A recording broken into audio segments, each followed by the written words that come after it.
You're listening to WCAT Radio, your home for authentic Catholic programming. Hi, everybody. This is Dr. Cynthia Toolin-Wilson, and I'm here with my friend, Dr. Donald Boland. And we're going to do the second part of his book, Thomist Tradition, Avoiding Scylla and Charybdis. So how are you tonight, Don? I'm very well, thank you.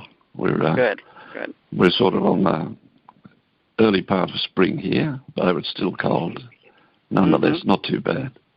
Good. Yeah.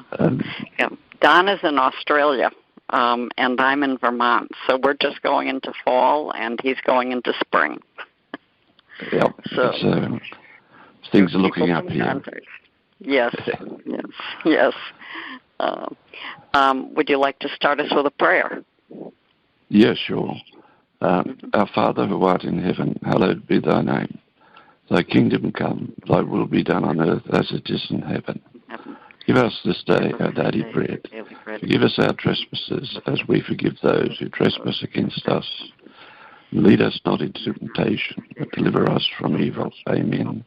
Our Lady, seat of wisdom, pray for us. Pray for us. So today we're going to finish the second half of this book.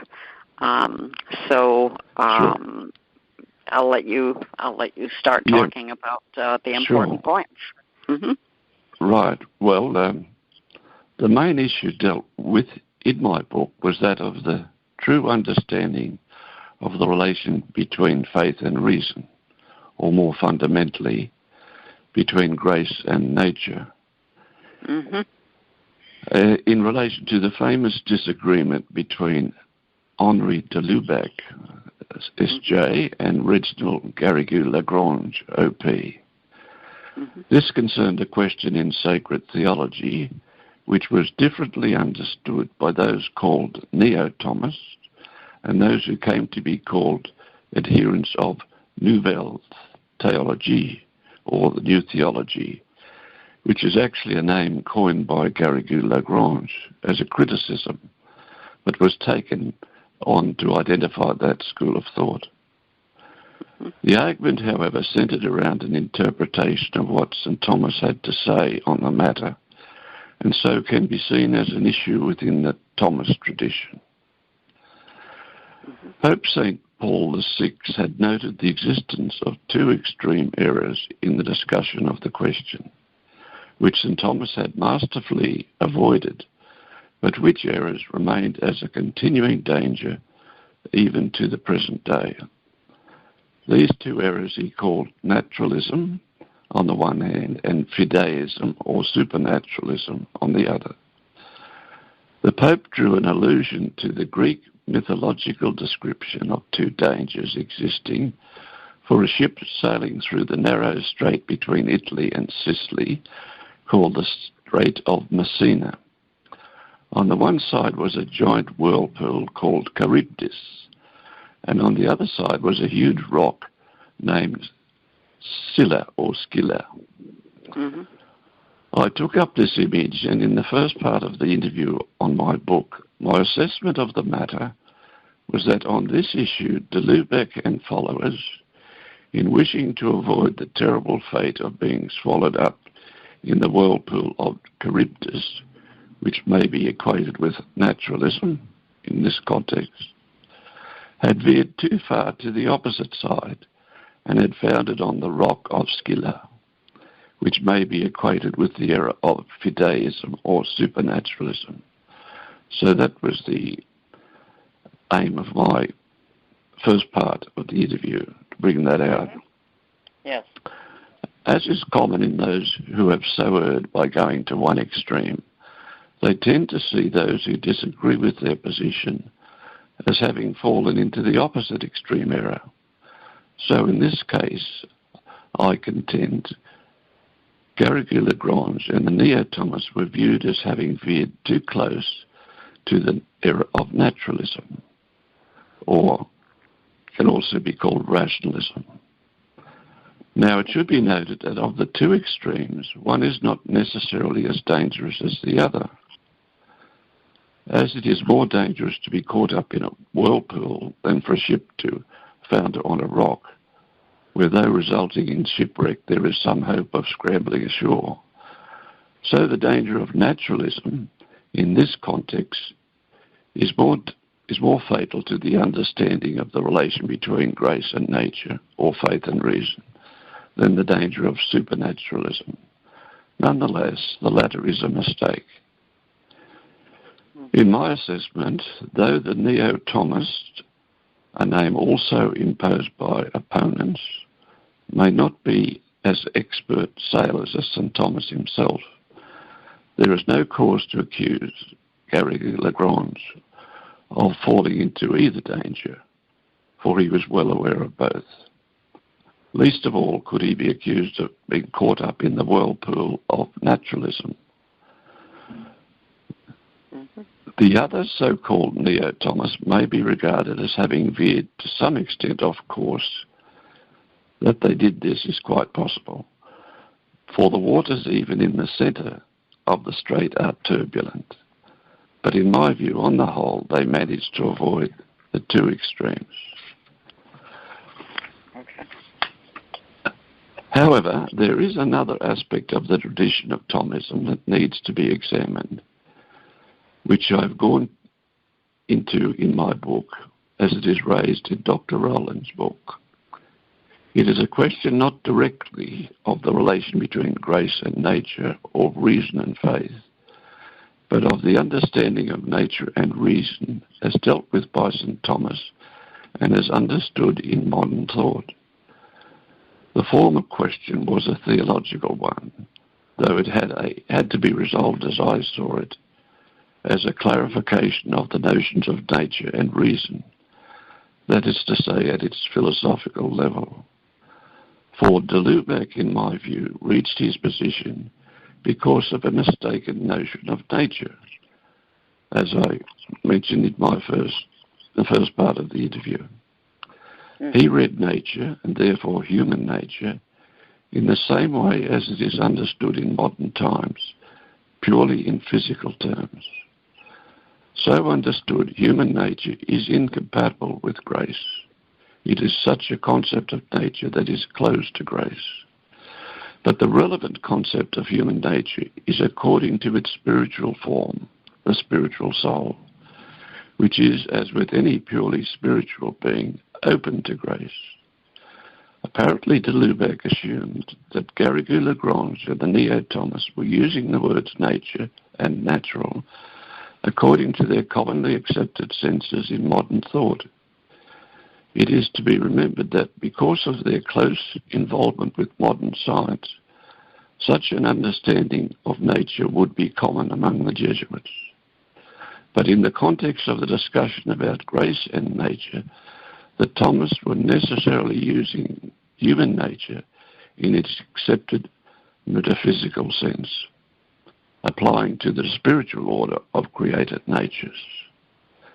The two quite opposed meanings of the natural as physical or material or bodily, and as metaphysical or spiritual, do in fact tend to get mixed up even in the question as it is ordinarily discussed.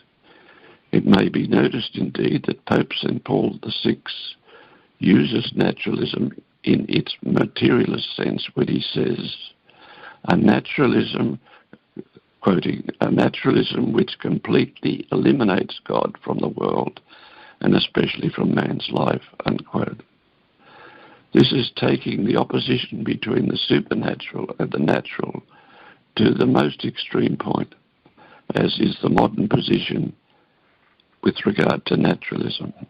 But strictly speaking, if Plato and Aristotle did not eliminate God from the world or from man's life, which they didn't, if they had rejected revelation, they would have to be regarded as guilty of naturalism in the broad sense. So too it is with the opposition between faith and reason. We need to be very careful, therefore, to avoid ambiguity in the use of these words. It is the same difficulty when we come to consider not the relation between faith and reason, but the important differences there are between the various meanings of nature and reason within philosophy itself. And that's the particular problem that I'm addressing in the second part of my book. With regard to the meaning of nature and natural, for instance, there is a fundamental distinction between the physical and the metaphysical. Natural is but the Latin for the Greek physical. So naturalism might be taken as asserting there is no reality but the physical. That's the modern understanding.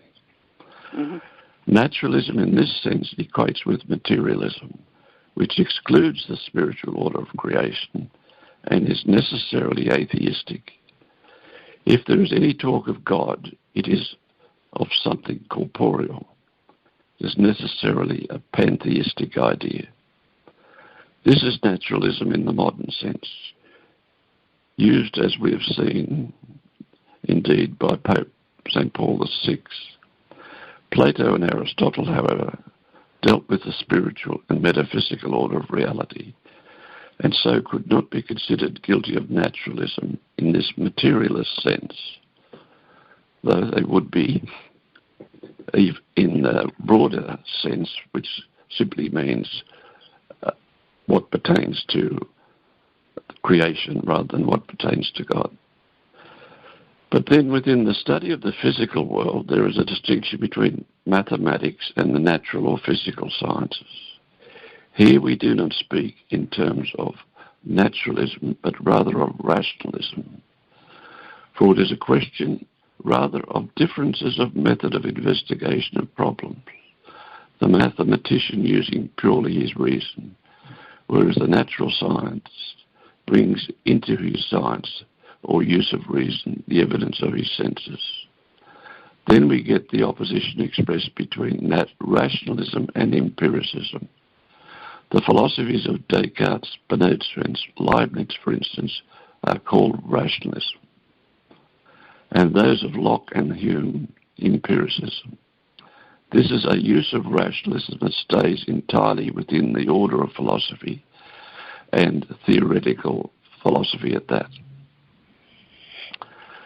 What we will encounter, however, is a use of naturalism and rationalism with some analogy to those differences, not in the theoretical consideration of things, but in the practical or moral consideration of human nature and reason. Here, however, the oppositions are expressed rather in terms of naturalism and positivism, rationalism and voluntarism. A complication here is that human nature and reason operates on two levels, intellectual and sensitive. Thus, natural can be used to refer to man as rational or as animal. This causes even more difficulty in sorting out the different meanings to be put on the words.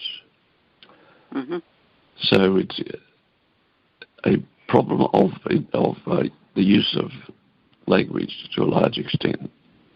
However, we must proceed as best we can, so with those complications in mind.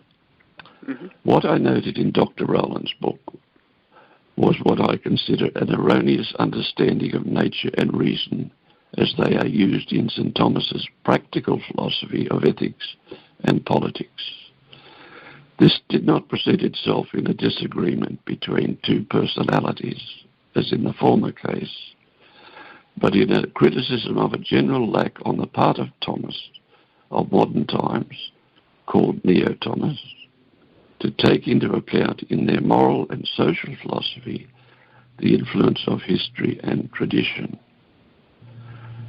St. Thomas's own thought in this regard, it was alleged, needed to be placed within its historical context and interpreted within the particular tradition in which it has come down to us. In this regard, Dr. Rowland's book drew upon the most influential work in recent times of Alistair MacIntyre. What was proposed by this line of thinking was a moral philosophy suitably reformed by the return to a sense of history, correcting in their minds the alleged ahistorical fault that was in Neo-Thomism. And on the other side, by acknowledgement of the dependence of human rationality on tradition or culture, countering an alleged rationalism in Neo-Thomism. The former ahistorical criticism is apparently appeals to the moral and political philosophy of St. Augustine, and the latter, the dependency on tradition, to Nietzsche and postmodernism. Hence we may see the significance of the name proposed, postmodern Augustinian Thomism. It has those two features of wanting to bring history into the interpretation of St. Thomas and of any moral, political or practical philosophy. Mm-hmm. So the charge against the Neo-Thomists was that their consideration of moral and social political philosophy and their interpretation of St. Thomas was ahistorical. Now, this charge has also been made at times against St. Thomas himself. So we might dispose of this charge straight away by a quotation from Joseph Pieper, who would not be included amongst the Neo-Thomists, but is a famous modern Thomist philosopher. He wrote a book called The Introduction to St. Thomas. Yes. And so he's quite an expert on St. Thomas's thought. And this is what he said, quote, Thomas then did not regard Aristotle primarily as a historical author, and more than that he so regarded Augustine or Dionysius the Areopagite, and those three, thereby Pieper is naming the three major thinkers regarded as the principal sources of St. Thomas's thought: Aristotle, Augustine, and Dionysius. So he didn't regard them as historical authors. He considered them as witnesses for the truth, which revealed itself through them, both to himself and, he hoped, to his reader, whose validity is established out of itself and by virtue of its own objective arguments. And St. Thomas, in fact, says, if the teacher answers a question with mere citations, nudis auctoritatibus, then the listener will depart empty-handed, auditor vacuus abscedet.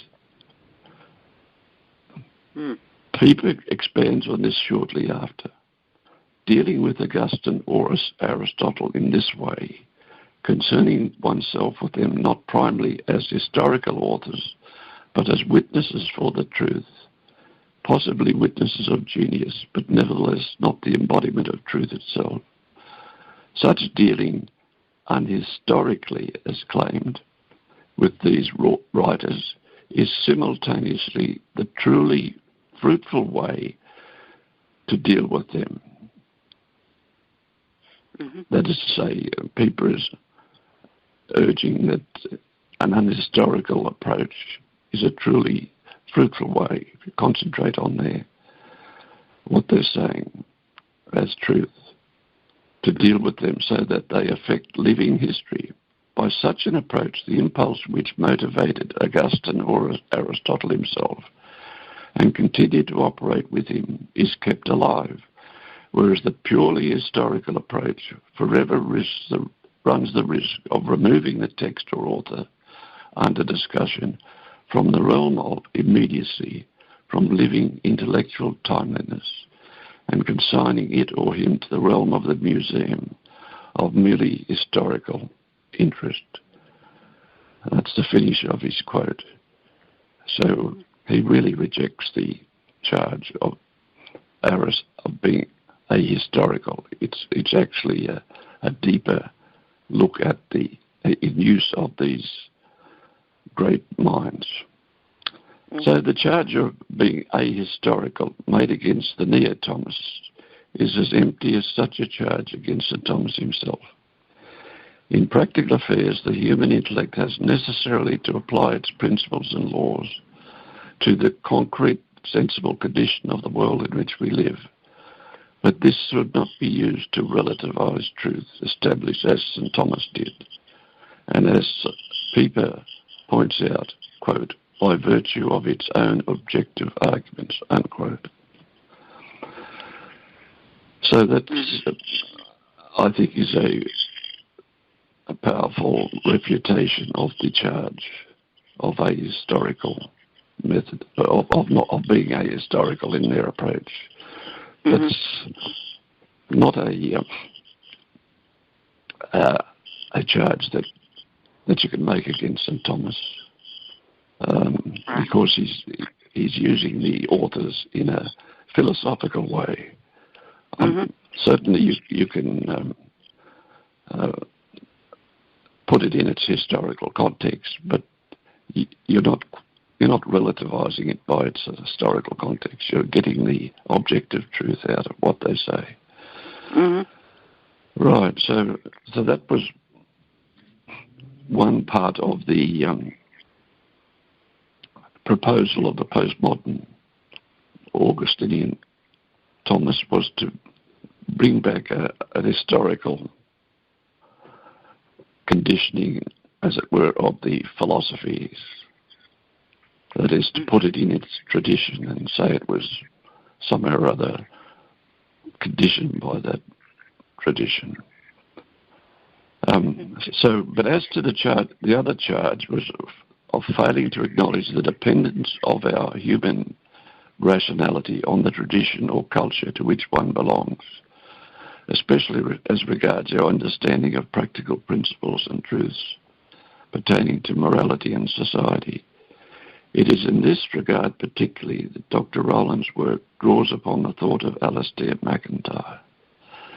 MacIntyre opposes the idea of being purely rational, opposes the idea that being purely rational is the defining note of being human, and has even proposed a redefinition of man as, quote, dependent rational animals, unquote. So that's something that comes out as I'll go on here. What this appears to mean is that everyone, including himself, that is MacIntyre, is committed to one particular tradition or another. In his view, there is no system of moral truth external to particular traditions that are being compared, whereby to pass judgment on them. All moral systems of thought are embedded in a concrete tradition or culture. One moral worldview cannot set itself up as the absolute standard, whereby to judge and criticize all others. One has to work and think within one's own particular moral tradition. Now, this is a familiar position, or lack of a position, taken in regard to morality, and it is open to the charge of moral relativism. That is, if you're stuck in your tradition, you can't think beyond it. What is distinct? If you're a Confucian, for instance, you have to think in Confucian terms, and if that happens to be different and even contradictory to another culture, well, there's no way you can determine the superiority of one over the other. It's an appealing position to some people. What is distinctive about MacIntyre, though, is that greatly sensitive to the charge of relativism, he works hard to show that there is a way of avoiding this seemingly necessary conclusion.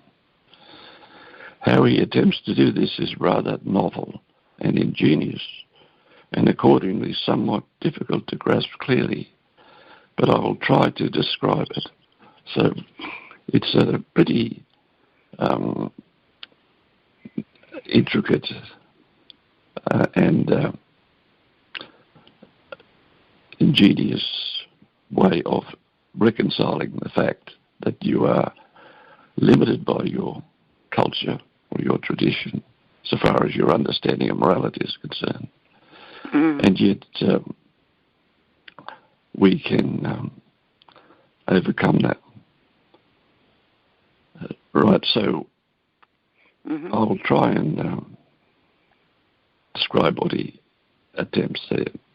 In short, what he says is that though there is no external means of judging the relative values of competing traditions by appealing to some abstract or ideal system of morality, there is a way of doing it internally, so to speak.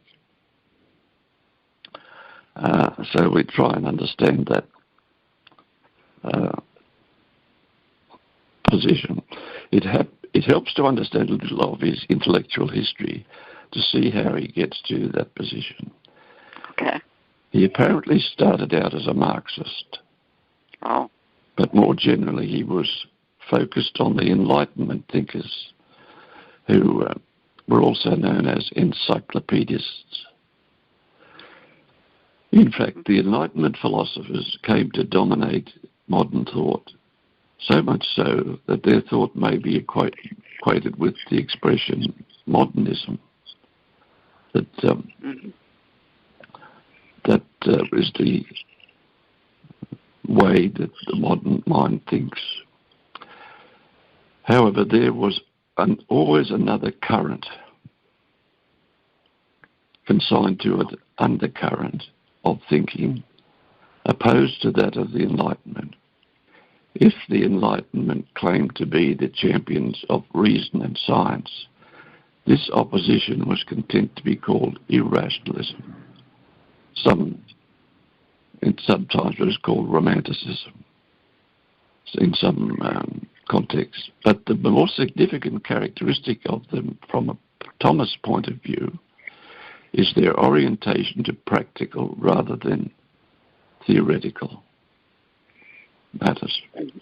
The Enlightenment philosophers believed that the modern notion of science as purely theoretical was the only valid kind of knowledge, not just of physics and mathematics, but also of all human and social practical life and behaviour.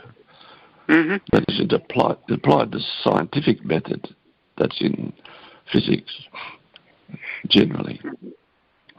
If you were studying society, you studied it according to the scientific method, which is a purely theoretical science. Now, against such rationalism, instead of recovering the pre-modern practical sciences of ethics and politics, as developed so masterfully by Aristotle and St. Thomas, this opposition to the Enlightenment opted for a radical voluntarism. The figure who came to the fore in this philosophical undercurrent in more recent times was Nietzsche, who took voluntarism to its irrationalist extreme, but seemed to many to have successfully demolished the pretensions to reason of the Enlightenment philosophers or encyclopedists. So that's the frame of mind, as it were, in which McIntyre found himself. McIntyre seems to be among those who see this criticism of Nietzsche as valid. The key, therefore, one key, therefore, to understanding McIntyre's moral philosophy is in noticing his aversion to the ethical theory of the encyclopedists or Enlightenment, and his acceptance of the force of Nietzsche's critique, as if applying to ethical theory generally. He is right in avoiding the error of the encyclopedists, but to me does not avoid the error of Nietzsche's position. Okay. Unfortunately, in my view, MacIntyre has taken the moral and political philosophy or ethical and political science of the encyclopedists as a valid system of morals and politics by which the tradition and culture of modern life has been formed. In truth, however, I regard it as but a pseudo-theoretical system of thought with regard to human and social affairs. It is readily seen, for instance, that morality is entirely excluded from the modern study of politics, and the study of personal morality has been superseded by a theoretical science of experimental psychology. Yes. As well, though they were traditionally included in social ethics, the modern theoretical treatments of law, politics, and economics have been systematically voided of moral import, even tellingly of the notion of justice, since they are social sciences. So it is upon this supposed scientific treatment of such practical matters that its claim to be neutral, and therefore an objective standard of judgment of other moral and political systems rests. In my view, it is a spurious claim, and MacIntyre, therefore, has mistaken the rightful rejection of this pseudo-ethical system to mean that there is no means of objectively judging the truth of any particular moral system or theory of social life. He thinks that any such claims equates with that made by the encyclopedists. So it seems MacIntyre accepted the critique of the Enlightenment theory of morality made by Nietzsche and those he calls the genealogists, as a school of the same thought as Nietzsche. There is no objectively based moral theory that can act as a criterion whereby to judge the value of different ethical systems held traditionally. So he seems to have agreed with the Nietzscheans on this. That, I think, is the main key to assessing the thought of MacIntyre. He's rejected the claim of modern science as applied to practical ethical matters as if it were a superior vantage point to judge the moral order. Right, so that's the background to his thinking. However, there's another development in his intellectual life. That was his conversion to Catholicism and his discovery of the ethical science or moral philosophy of Aristotle and Aquinas. And this affected his thinking. And he's apparently been satisfied that in this system of morality, that is of Aristotle and Aquinas, there can be found practical truth, or the best approach to it. There too may be found a means of judging the truth of other moral theories and system of ethics, personal and social or political. So his original aversion to an objective standard is modified a bit by this encounter with Aristotelian ethics. However, this has left him with a dilemma, for he has not thrown off, it seems, his aversion to the Enlightenment encyclopedia's claim to be able to judge the truth value of particular ethical systems by an external criterion of objective truth. Nor has he abandoned, apparently, his acceptance of the Nietzschean or genealogical position that there can be no such external criterion, and all are bound by the mental moral limitations of their own tradition and culture. So it seems to me his original position has had to be rethought.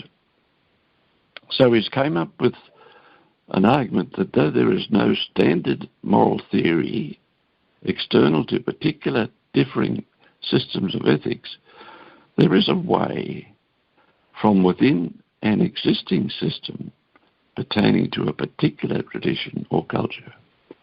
It is simply a matter of finding which one. Naturally enough, he proposes the Aristotelian version. This solution of the modern recourse to relativism has apparently struck a sympathetic chord with Catholic academics. We can welcome the postmodern critique of the modern treatment of ethics and politics and its pseudo-scientific or rational character, and use it to promote traditional Catholic moral theory. So it's a sort of a hopeful exit from what appeared to be a relativist position. Now, Dr. Rowland's book is a major place where this postmodern solution is applied. But in my view, the irrationality remains in holding to Nietzsche's position that there is no purely objective criterion of morality. The fallacy in that is that there is and has to be a theoretical basis for morality, and this has to be external to every particular concrete system of moral behaviour. For moral behaviour is ruled not just intrinsically by habits of virtue, such as justice in the will, but also by the reason, which is the principle of morality extrinsic to the will, expressed in universal laws, basically the natural law. So we do have a external rational means of evaluating the worth of a particular system of moral behaviour, which systems are grounded in the will. So, though it is the order of natural law and reason, though it is a quasi-theoretical part of the study of morality, this part of practical science is not to be confused with a theoretical science, as is the modern mistake. As St. Thomas explains, the theoretical part of moral science, or a practical science, is but the remote principle of a practical study. It is not a theoretical study. It operates like a theoretical science. St. Thomas even makes the comparison when comparing natural laws with positive laws. Natural laws are developed similar to theoretical laws by principles, universal principles, drawing particular conclusions. Positive laws, those depends on art. Okay, so behaviour having to occur in the concrete and contingent conditions of human life, the practical principles and laws expressed in universal terms need to be brought down to the level of prudence, where they can be applied and by which the other moral virtues can be directed in the concrete. Prudence does not act independently of the universal moral laws that govern human behaviour. It is simply the quasi-art needed to apply them. McIntyre, in my view, mistakes the nature of this fundamental role of reason and lumps it together with the spurious theoretical approach of the Enlightenment or encyclopedist. He makes a partial return to Aristotle and rightly recovers the central role of the virtues, especially prudence, as the intrinsic principles of the moral order, according to which we must live if we are to live morally and justly. But he wrongly rejects the role of theoretical reason which is the remote practical reason, as the extrinsic principle in the formation of the moral law. The ethical theory expressed in the natural moral law, which is a participation in the eternal law, is not just the objective criterion of moral behaviour in the Thomist tradition. It rules every ethical system and tradition and culture, and it is the means whereby we can judge the value of other cultures and traditions. Mm-hmm. We may appreciate then how McIntyre's position impacts adversely upon the proper understanding of the natural law. Natural law is not dependent on the culture of any particular society, even one adhering to Thomist tradition. It's the other way round. Like the eternal law itself, the natural law lays down the moral law for every human person and society. In its most universal expression, it is not only independent of human customs and practices, it is also unchanging. In its most universal aspect, it reflects the eternal law. The rejection of the role of purely objective reason in this regard means a return to the irrationalism and voluntarism of Nietzsche.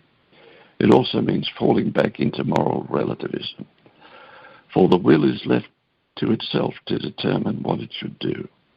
The new moral theory of virtue ethics risks, in my view, having the same deficiency.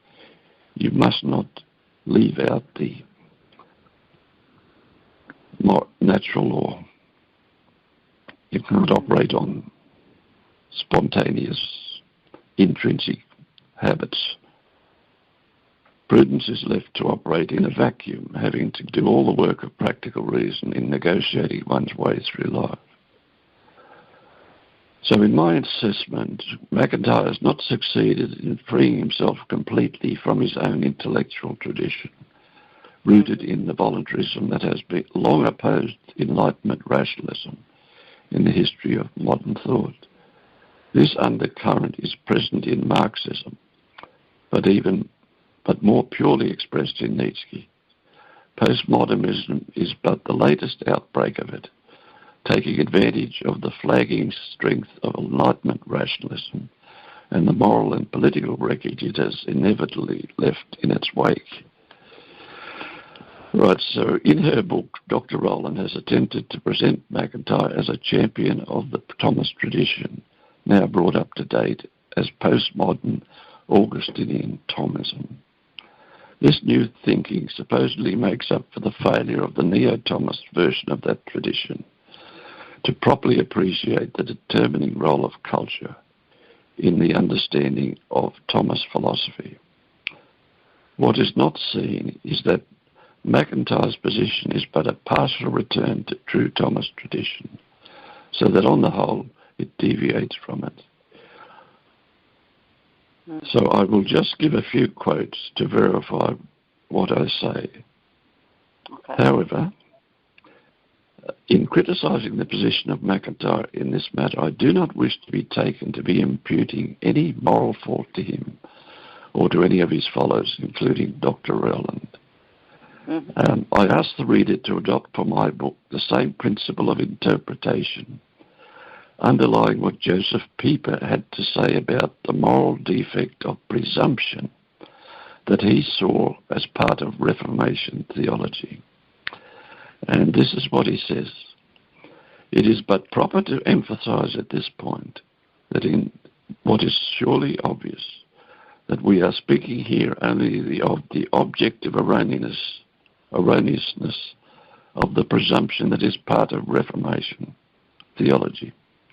It would be ridiculous and absurd to raise or attempt to answer the question of subjective guilt. So the fact that you see an error in the thinking of someone is not to be taken as attributing any blame morally. Mm-hmm. That quote is taken from his book entitled Hope, in chapter 4. And it's a important distinction, and we might note that there's huge confusion today in talking about hate speech. Yeah. Right, so just to sort of finish off with a few quotes from MacIntyre. Of course, I think he's still alive and he's still writing, and he's written an enormous amount, so it's a bit hard to keep up with what his present position is. I'm simply drawing on what he's written early in the past. He wrote a book called The Three Rival Versions of Moral Inquiry. MacIntyre says that Thomist philosophy, along with all others, understands text in a, quote, historically developing set of meanings and genres, unquote. Mm-hmm. St. Thomas's answers to the question posed are only, quote, the best answers reached so far, unquote. And then there is a quote that's quite telling. He says, except for the finality of scripture and dogmatic tradition, there can be no finality. He's talking about our knowledge of truth. Mm-hmm. This last quote points to MacIntyre slipping back into a relativist position so far as reason and philosophy are concerned. The dogmatic tradition he refers to is presumably that of revelation. Finality is to be taken here as signified a fixed and certain truth. Even St. Thomas's thought is not fixed but developing, and hence reformable, and presumably in principle, in the light of further developments. His attempt then to save St. Thomas's philosophical system does not avoid veering to relativism. MacIntyre himself, however, is not to be regarded as a relativist, for, as Dr. Roland points out, he rejects relativism, mistakenly thinking he has overcome it.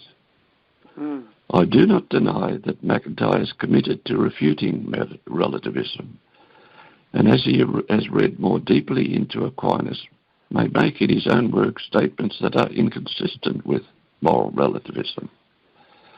Though he has adopted a critique of the critique of Nietzsche of the encyclopedias, he does not want the radical irrationalism of the Nietzscheans to prevail.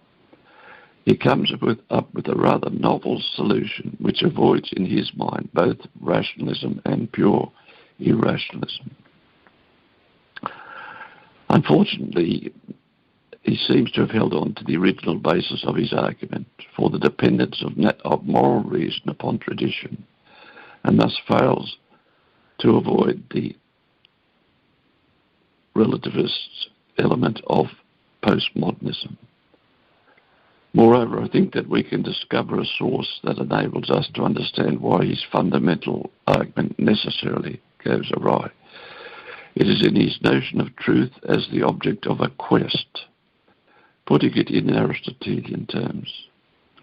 He has failed to notice the difference between two methods of reasoning, dialectical and analytical. This may have something to do with his early attachment to Marxism. The end of the dialectical method, as well as the analytical method, is truth, but dialectic is of itself insufficient to achieve it. It is a never-ending process of itself. It is the way of discovery, of quest, and works by way of question.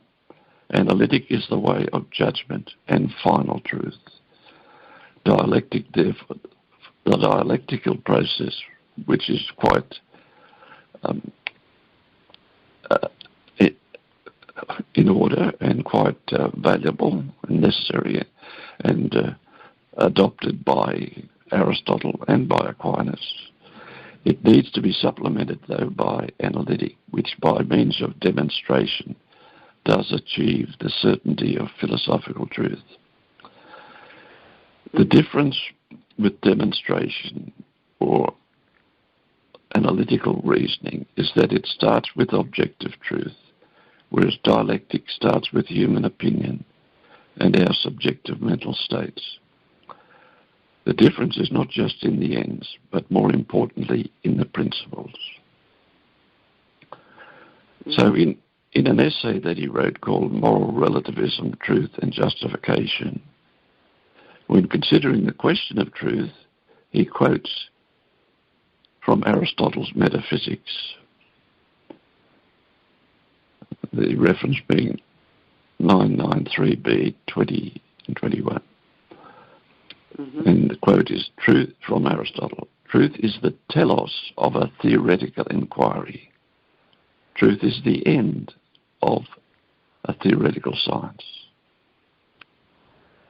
This he looks to apply generally to our attitude to truth itself. But there are a number of things that he would then overlook, and which makes his use of the quote a misunderstanding of it. Firstly, Aristotle is not talking about truth as such, but the truth that is the end of an inquiry, that is to say, of truth not yet known. There are two types of inquiry, theoretical and practical, and Aristotle is distinguishing here the theoretical and the practical.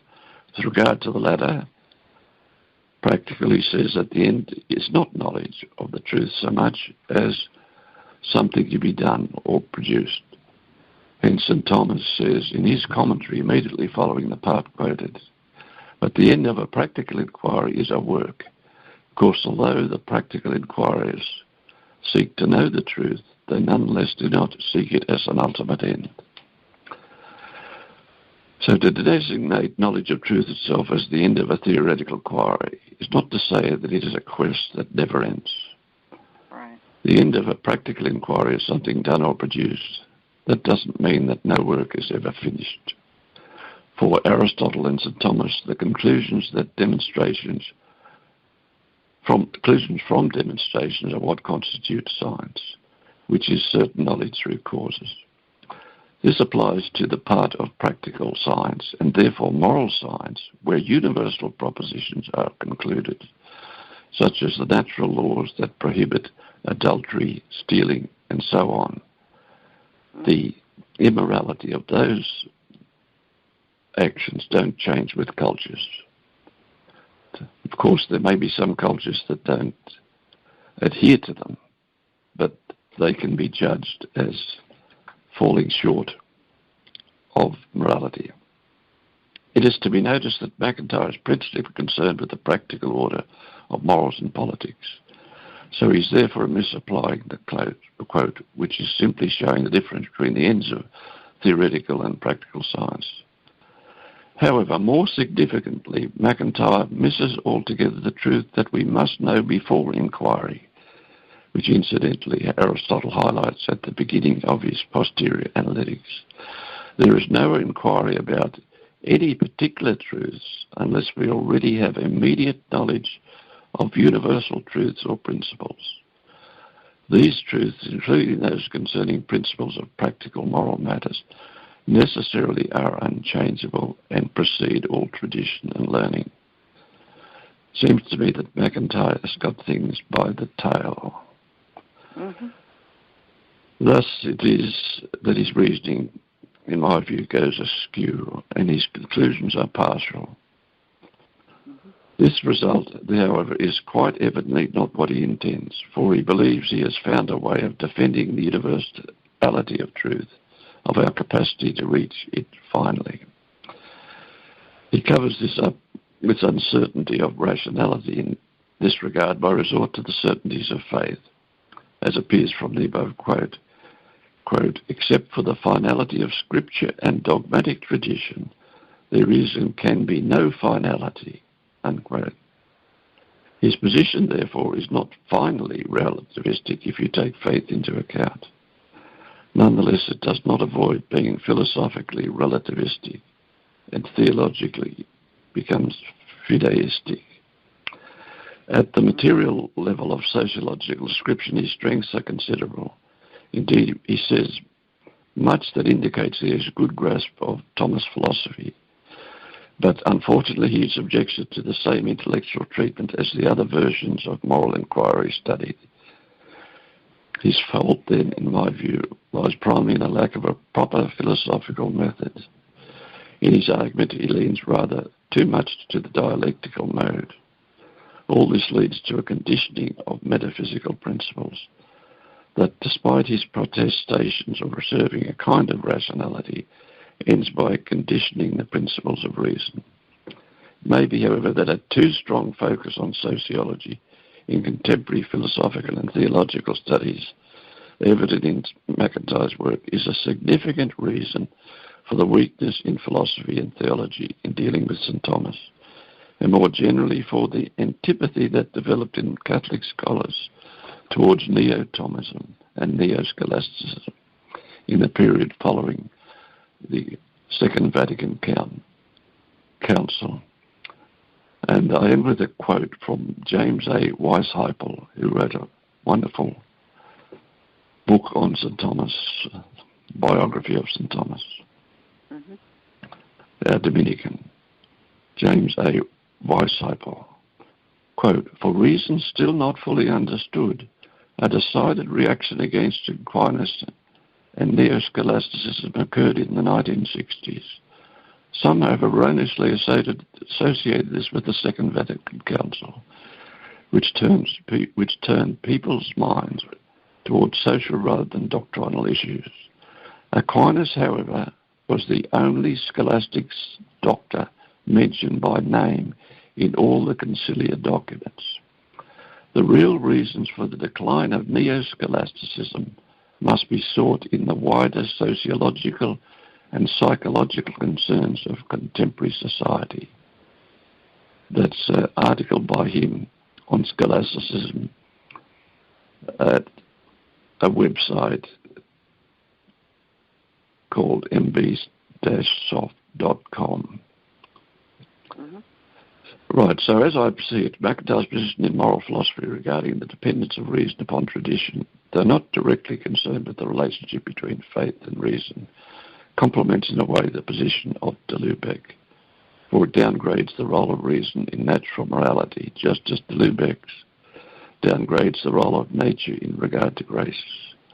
MacIntyre's is a reaction against the notion of pure reason had in Enlightenment and Kantian thinking, just as de Lubac's is a reaction against the notion of pure nature, mistakenly thought to be a secularist infiltration into Neo-Thomism. Both regard their innovations as required adjustments of the Thomist tradition, and hence find fault with its traditional defenders, on whom has been imposed the prefix Neo to impute that the fault is in them of being the innovators. I put de Lubac's position as a veering to the rock of Scylla, supernaturalism, as described by Pope St. Paul VI, in order to avoid being drawn into the whirlpool of Charybdis, and then in him viewing the Neo-Thomists as sailing too close to Charybdis. I might apply that to MacIntyre. However, since as a Catholic, or rather, I could apply it to MacIntyre, though entirely within the field of reason, that same allegory, but with the roles reversed. For to flirt with the relativism in morals would seem to be more dangerous to practical reason than to founder on the unforgiving rock of an ethics ruled by theoretical reason. However, since as a Catholic, MacIntyre does ultimately avoid relativism in holding to the final truth of Scripture and dogmatic tradition, we may excuse him of naturalism, but only to find that, like de Lubac, he veers towards supernaturalism. Dr. Roland has relied on both novel interpretations of the Thomist tradition in constructing her own thesis about the need for the insertion of the supposedly neglected concept of culture within that tradition. That's, I'm sorry, I've gone over time, I think, there. Oh, that's fine. It's worth listening to the whole argument. It's worth listening to everything you have to say. So if I think that our listeners would be disappointed if you cut out early. So that's fine. So that's that really is quite a book you've written. When you consider that we've had 2 hours of interview on it. Yep. And just it's very, very interesting information. I've taken on a big task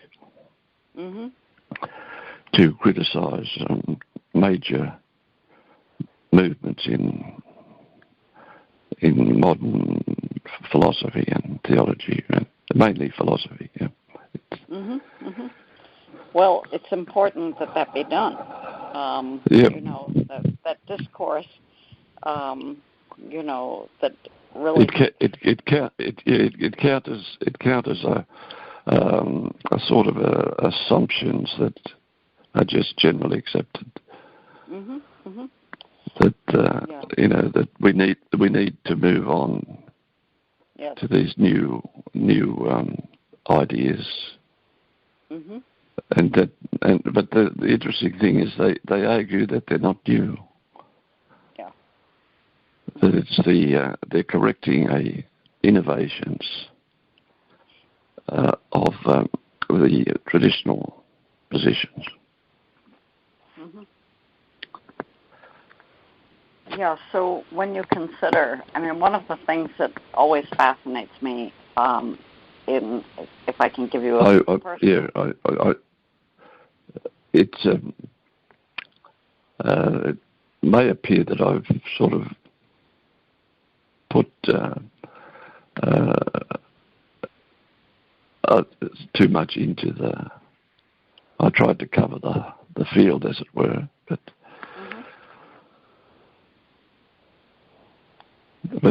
I'm sorry, my connection isn't the best at the moment.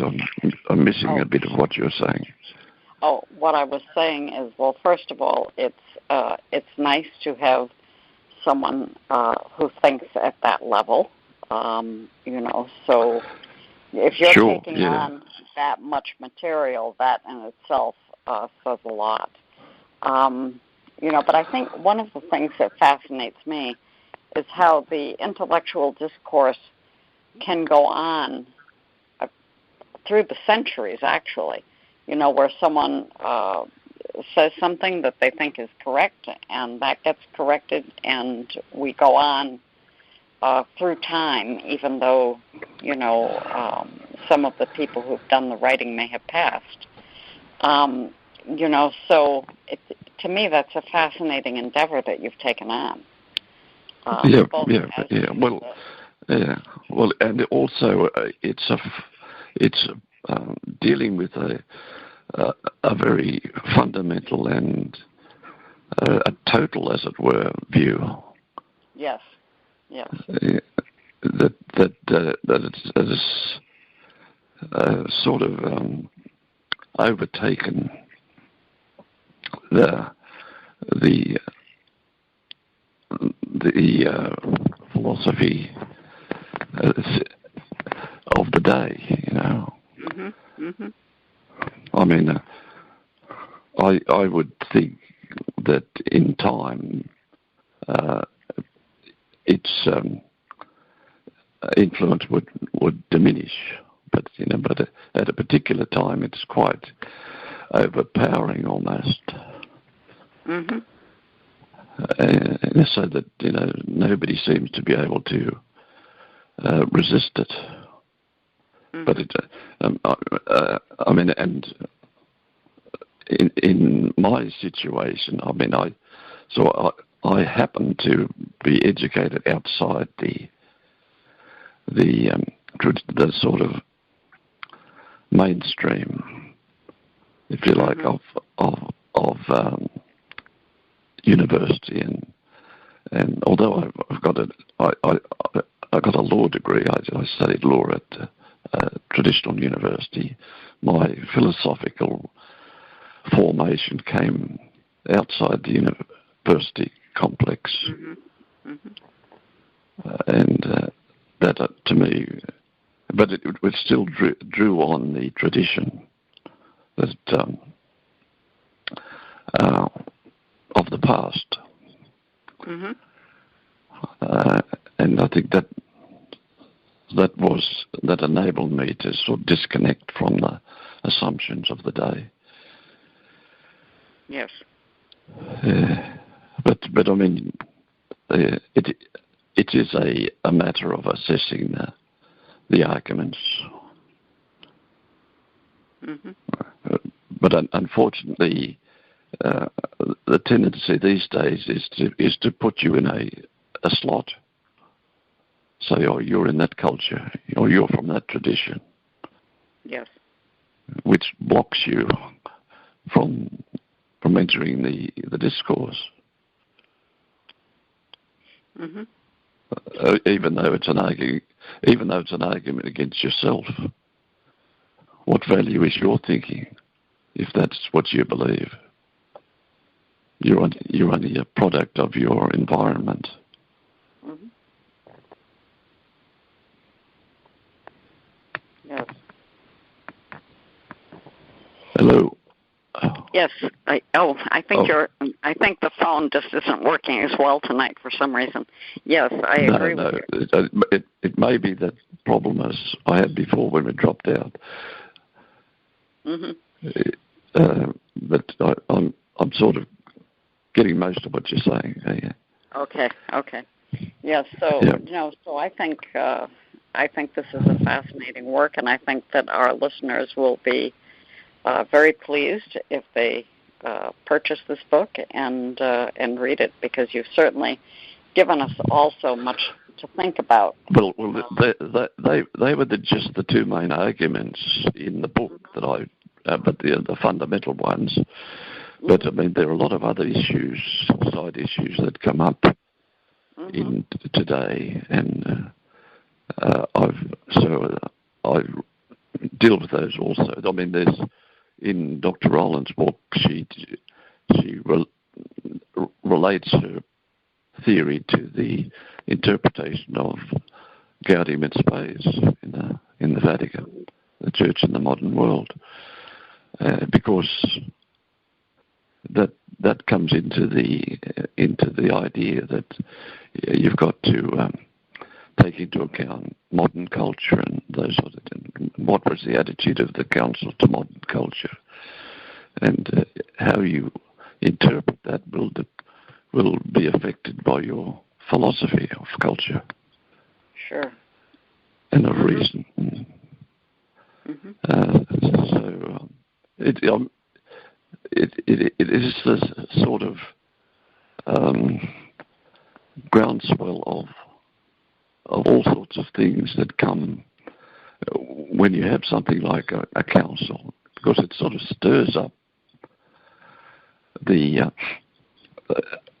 long-standing waters that we're accustomed to. Yes. And it's not surprising then that you get all sorts of different interpretations. Mm-hmm. And some people think that a council settles things, but traditionally it also stirs up all sorts of counter currents. Mm-hmm. Yes. So to some extent, it's a turbulent period after a council. Yes. So I see it. It will eventually settle down. Mm-hmm. But it's just in the nature of human. It'll be a few centuries probably, but it takes a long while. That's right. And it's not something unusual. If you go back into the history of councils, there's also been a period of unsettlement after them. Right. So it has to sort of work its way back into the human consciousness. Mm-hmm. So, what I would think is that you've just got to try and bring out the fundamental truths that are there. Knowing that for a time other positions may be more fashionable. Mm-hmm. So anyway, so it is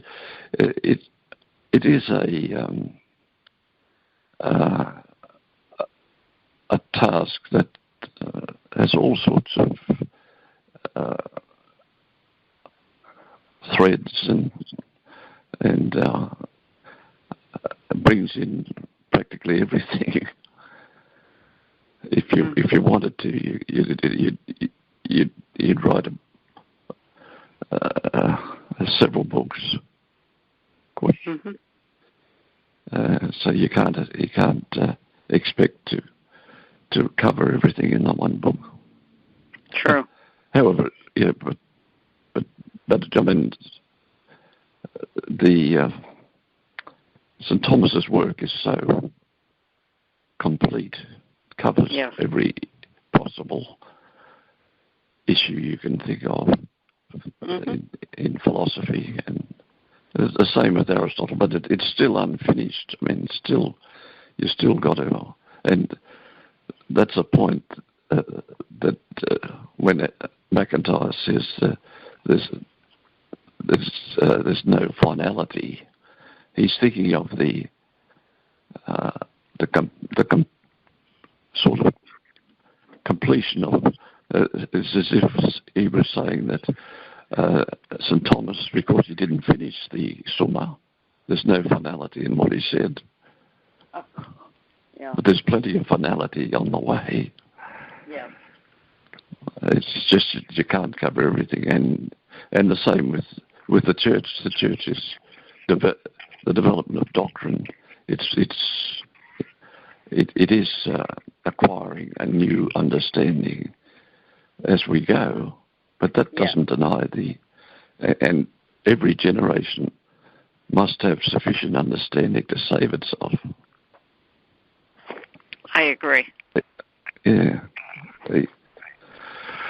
Yeah, so it's just that there's so much in the topic. Mm-hmm. Like in my other book, I could concentrate on just economic science, but this is as it were a metaphysics. Yes, it's actually a meta-analysis. Yeah, really. Of the whole field of philosophy. Yeah. So anyway, hopefully I've been able to bring something out anyway. Oh, yes, definitely. I think that I think you've done a marvelous job. So. Yeah, it's. I mean, you could give a series of talks, or you could give a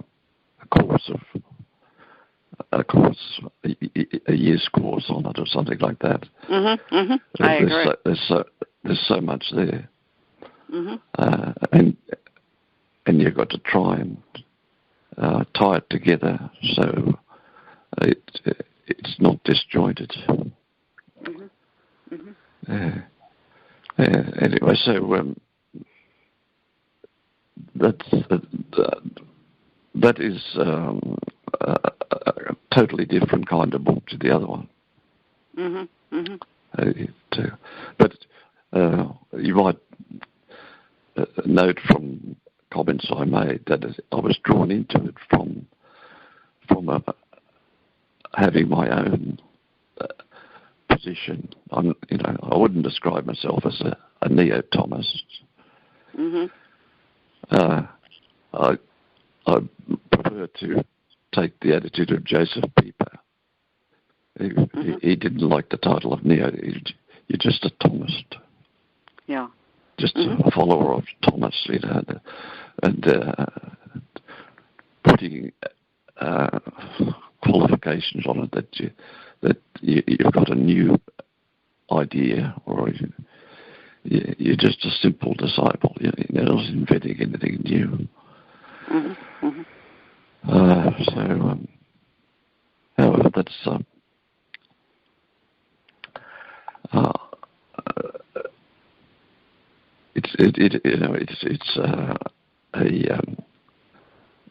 as Pieper says, you don't treat these figures as historical figures. You're mining them for their wisdom. Yes. And it happens to have to happen over time, but what you're getting out of them transcends time, hopefully. Yes. And unfortunately, the modern fashion is to lock us into our own period.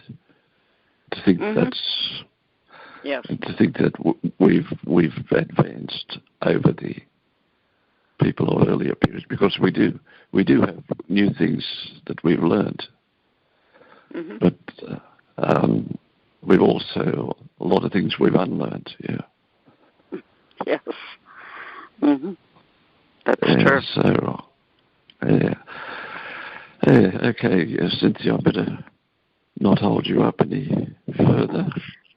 Well, I thank you again for this interview. You're a fascinating writer, or I should say what you write is fascinating, and I guess that makes you fascinating. And so I'm looking forward to...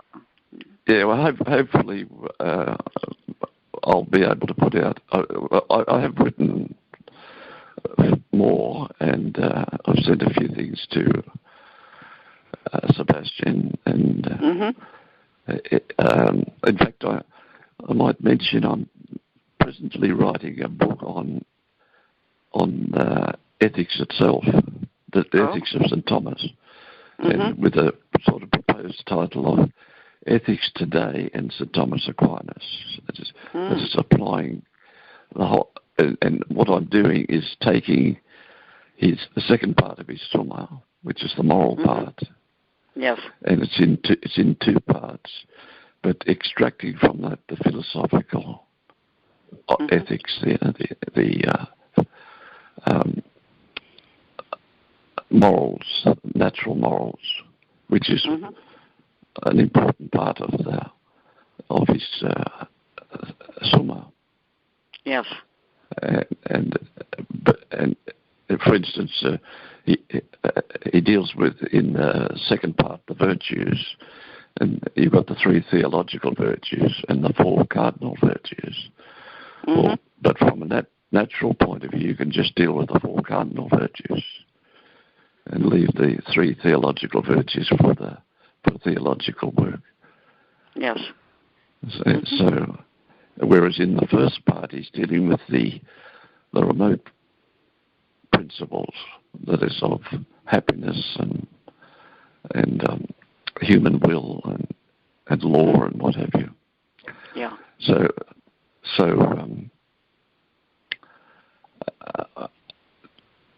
I've nearly completed that.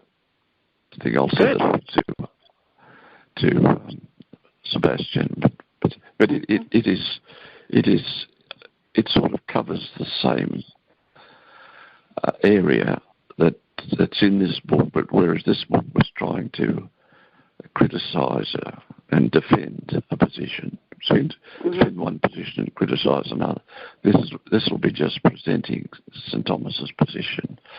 Okay. And it's a lot easier, therefore, to make it a consistent whole. I understand. Yeah. So, but I mean, you're familiar with moral teaching, so you know what I was doing. Yeah. Yes. Yep. So. Okay, well, I appreciate your letting me interview you, and I look forward to doing interviews with you as your books come out. And hopefully we'll have something else to talk about. Yes, I'm going to enjoy it. Okay, Cynthia. Okay, you have a good night. Thanks very much. You have a good night, too. You too. Bye-bye. Hello, God's beloved. I'm Annabelle Mosley, author, professor of theology, and host of Then Sings My Soul and Destination Sainthood on WCAT Radio. I invite you to listen in and find inspiration along this sacred journey we're traveling together to make our lives a masterpiece and, with God's grace, become saints. Join me, Annabelle Mosley, for Then Sings My Soul and Destination Sainthood on WCAT Radio. God bless you. Remember, you're never alone. God is always with you.